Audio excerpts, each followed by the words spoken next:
Oi, gente rica! Estou aqui no Forte do Leme e essa semana eu vou falar sobre o livro do profeta Oséias. Você seria capaz de sentir o amor que esse homem sentiu? Seria capaz de perdoar como ele perdoou? Você se acha digno por Jesus ter morrido na cruz por você? Acompanhe mais esse estudo para ampliar a sua visão. E se você está chegando aqui pela primeira vez, seja muito bem-vinda, bem-vindo. Eu sou a Cristiane Oliveira. Inscreva-se aqui no meu canal, aperte o sininho e venha comigo aprender os segredos escondidos da palavra de Deus, que são assim tesouros. Você sabe por que você está aqui me acompanhando? Porque além desse canal ser assim um dos meus legados, é desejo do Espírito Santo que você aprenda essas coisas que estão sendo reveladas para mim e para você. Muitos profetas foram chamados para ser a boca de Deus lá no Antigo Testamento. Alguns não foram levados a sério, mas eles continuaram e persistiram e hoje estão registrados na Bíblia e honrados por gerações, por sua obediência. E eles assim nos trazem segredos e revelações incríveis. E antes de eu começar a falar sobre Oséias, eu quero assim falar para você o que disse Isaías lá no capítulo 28. Eu não me lembro o versículo, eu vou deixar aqui embaixo na descrição, como eu sempre faço, tá? Ele diz o seguinte, preste atenção: a quem, pois, se ensinará o conhecimento? E a quem se daria a entender o que se ouviu?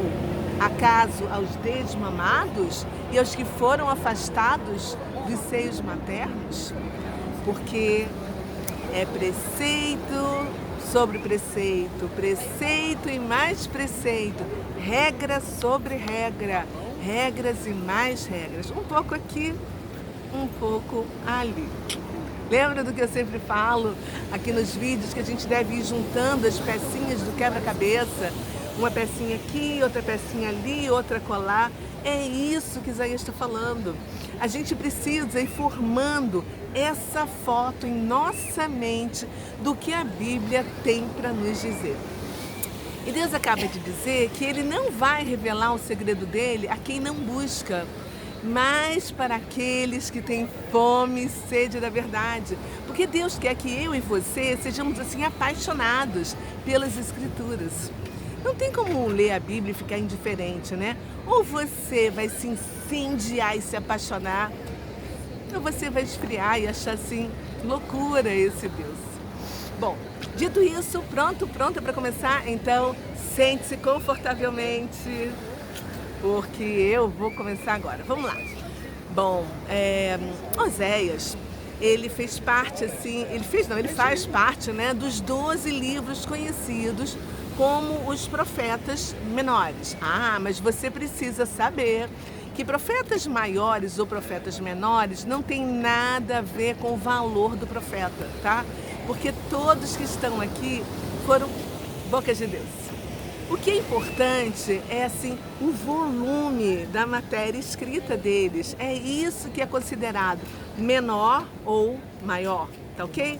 Agora você não vai nunca mais esquecer disso quando você ouvir falar de profeta maior, profeta menor, não é? Ok? Bom, então, vamos lá. Oséias, ele foi assim mandado, né, por Deus para profetizar lá no Reino do Norte, onde tinham 10 tribos que faziam parte e eram chamadas de Israel. E ele profetizou durante vários anos, e assim, no reinado do rei Jeroboão II. E já tinha assim 40 e poucos anos e já estava começando a se apagar para se tornar uma densa noite do cativeiro de Israel, né? E o ministério dele começou por volta de 755, foi até 715 mais ou menos, né? Ou seja, durou uns 40 anos em média. Imagina, gente, isso tudo de profecia. E ele viveu para viver a destruição de Samaria, que aconteceu lá no ano 722. E Samaria, na época, era a capital de Israel naquela época, né?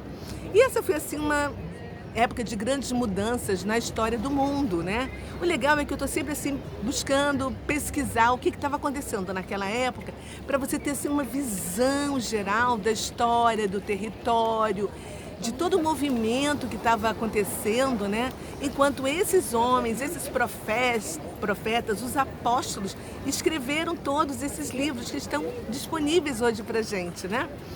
Então, naquela época, foi aquela época que Roma foi fundada e Cartago também no norte da África. Outro fato importante que aconteceu nessa época foi o nascimento do budismo, quando Gautama introduziu na Índia uma reforma religiosa e apresentou assim muitas coisas parecidas com o que aconteceu no 16º século da era cristã. Você sabe o que aconteceu? Vou te contar. Foi a reforma protestante de Martinho Lutero.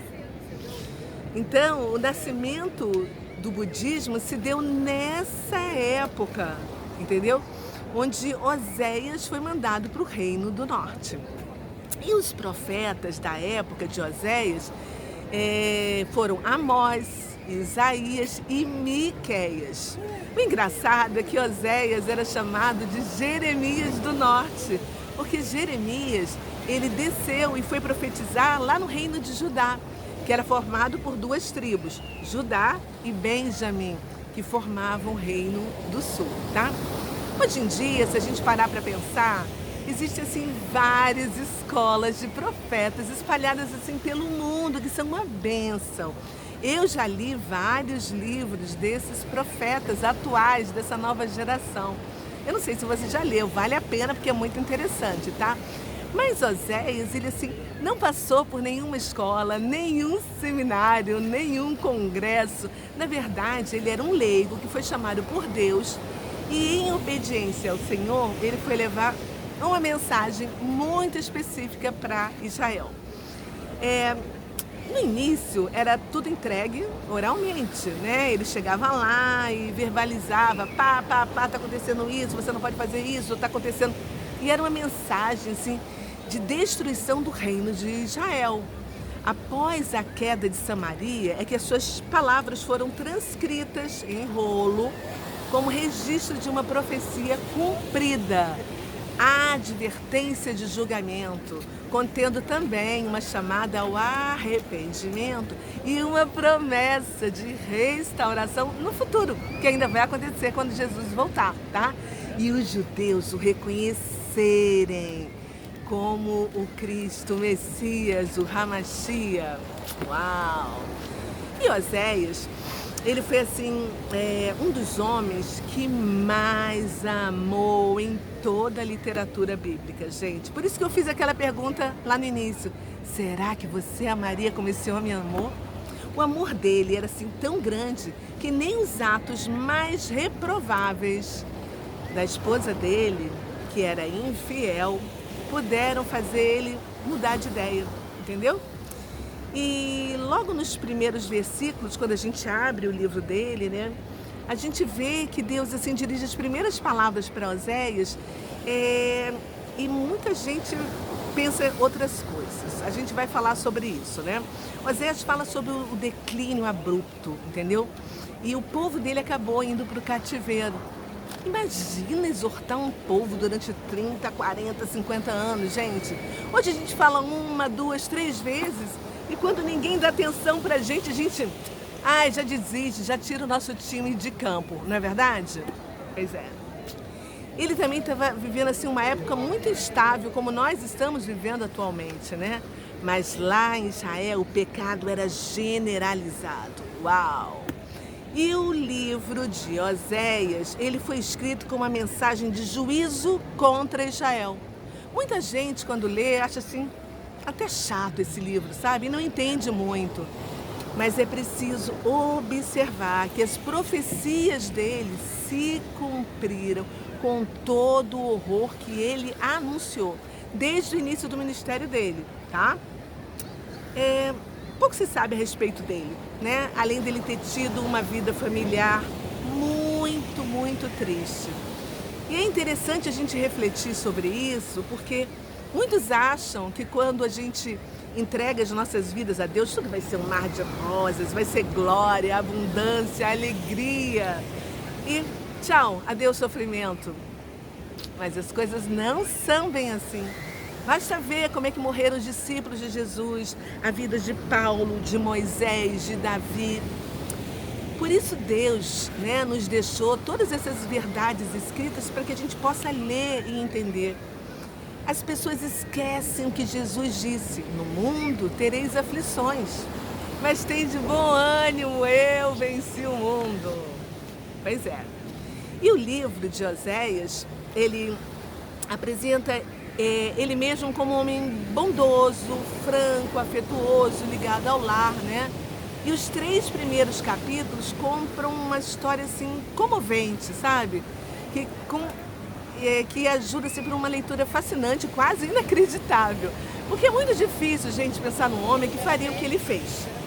Oséias, ele precisava assim dar um sinal para Israel, e ele assim recebeu uma ordem de Deus, que fala com ele logo nos primeiros capítulos, para ele se casar com uma mulher sem caráter, ou seja, uma prostituta. E Deus mostrou ao seu povo amado que eles estavam agindo da mesma maneira que a esposa de Oséias. Isso parece estranho, não é? E é mesmo, tá?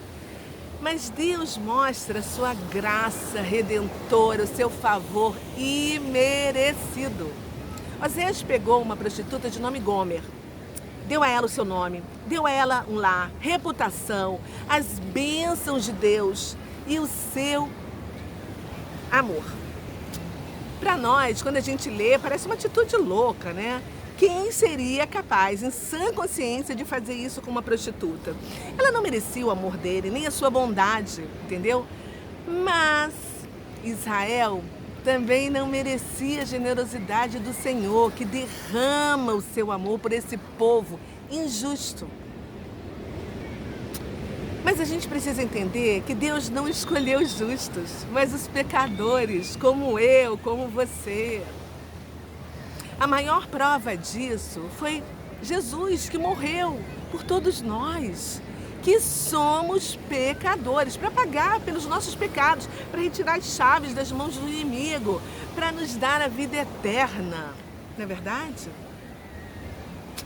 E Gomer, que era a esposa prostituta, ela fugiu de casa, deixando o jovem marido Oséias, profeta, com 2 e uma filha para criar, 3 filhos. Ela foi seduzida pelo pecado. Ela caiu numa degradação moral e ela foi levada como escrava do inimigo. E apesar de tudo isso, Oséias não deixou de amar essa mulher e ainda tentou trazê-la de volta para casa. Meu Deus! Se um homem faz isso hoje, ele é ridicularizado pela sociedade, recebe de cara um apelido de corno, não é verdade? Apesar de tudo isso que Oséias fez, sabe o que aconteceu? Gomer recusou. Uau! Meu Deus!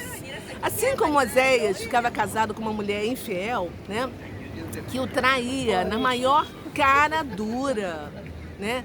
Deus também havia casado com a nação de Israel, igualmente infiel.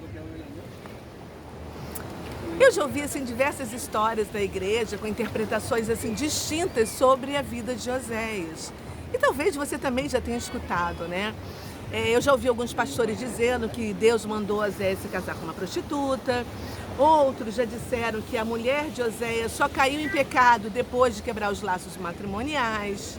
Outros ainda, né, que eu também já ouvi no YouTube, disseram que essa é apenas uma história e não uma experiência real.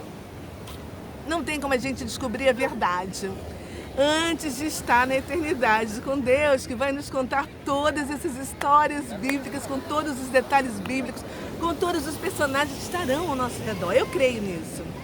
Mas o que está escrito na palavra é o que eu acredito hoje. Porém, independentemente do que tenha acontecido no antes ou depois, se foi assim, se foi assado, não me interessa. O que dá pra gente perceber é que o amor indestrutível de Oséias é igual ao amor de Deus por Israel.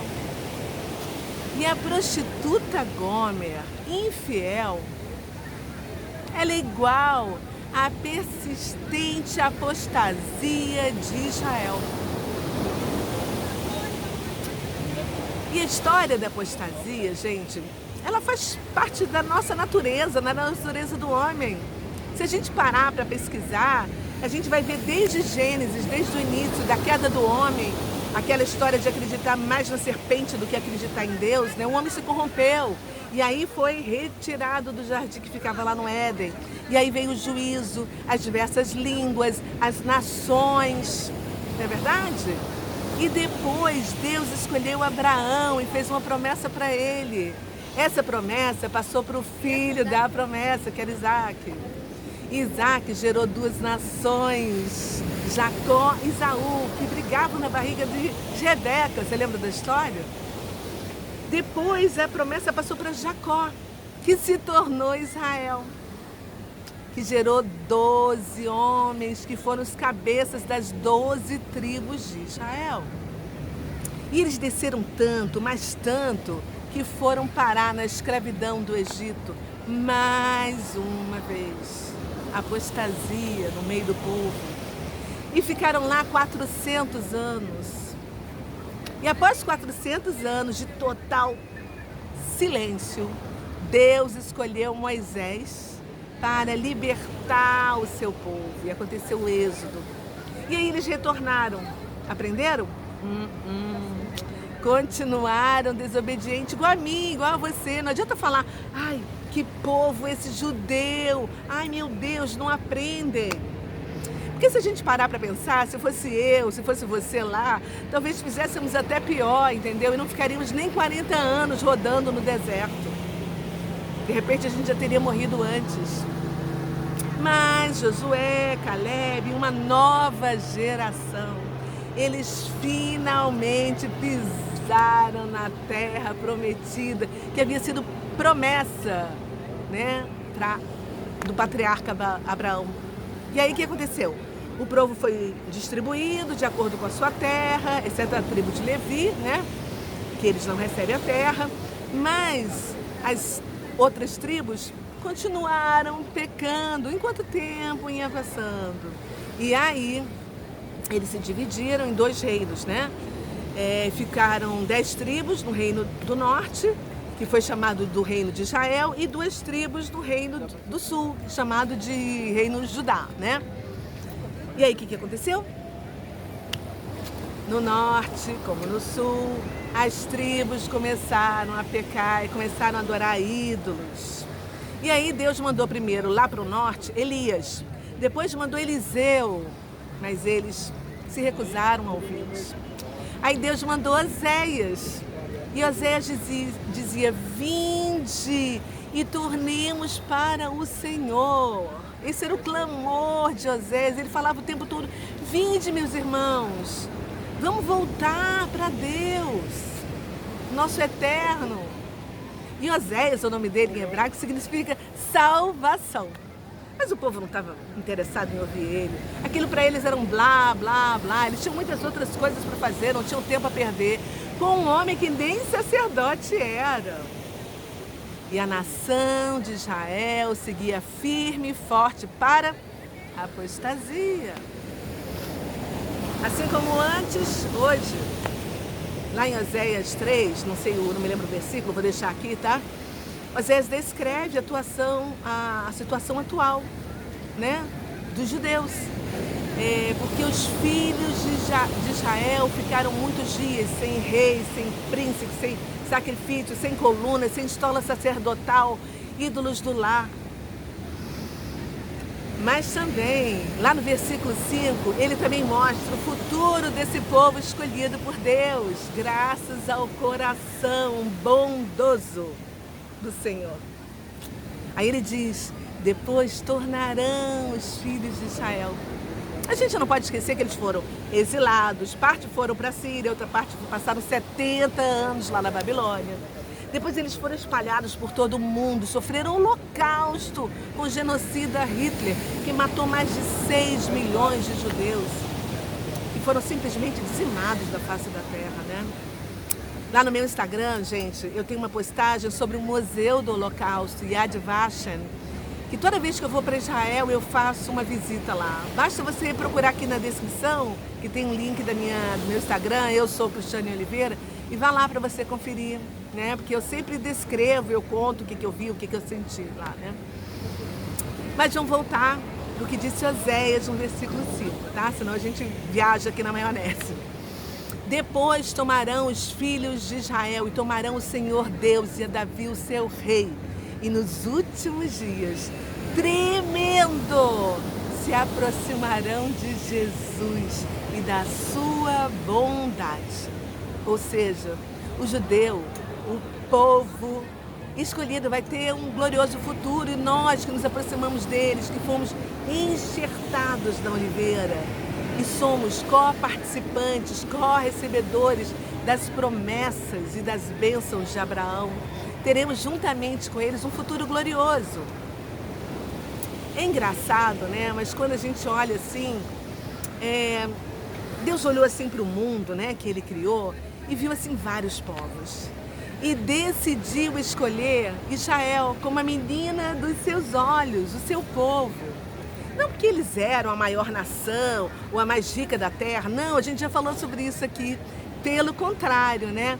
Israel tem assim o mesmo tamanho e assim a geografia de Sergipe, gente, que é o menor estado do Brasil em extensão. Você sabe por que Deus fez essa escolha?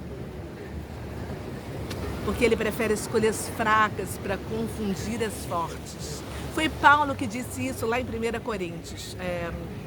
Não me lembro o versículo. Vou deixar para você aqui na descrição, como sempre que eu faço, tá?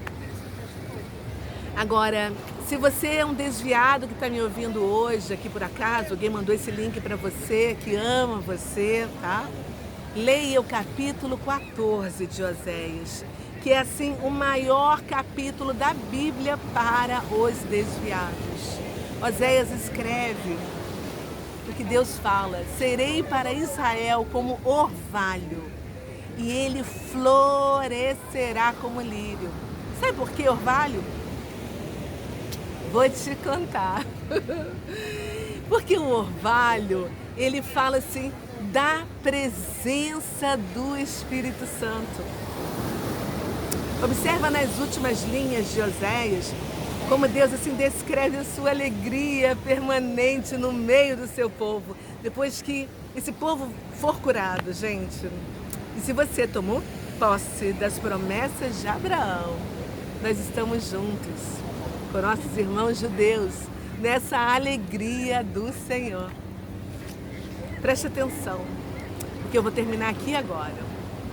Não é somente de mais liberdade que nós precisamos hoje. Nós precisamos também de mais lealdade para com o Senhor. Isso é muito importante. Abra sua Bíblia, leia Oséias com os olhos do Senhor, que ama o seu povo e que somos nós também. São apenas 14 capítulos bem curtos. Eu vou ficando por aqui. Eu deixo um beijo no seu coração e até a próxima semana. Eu te aguardo. Fui, tchau. Vou mostrar para você onde eu estou. Olha que legal, que maneiro.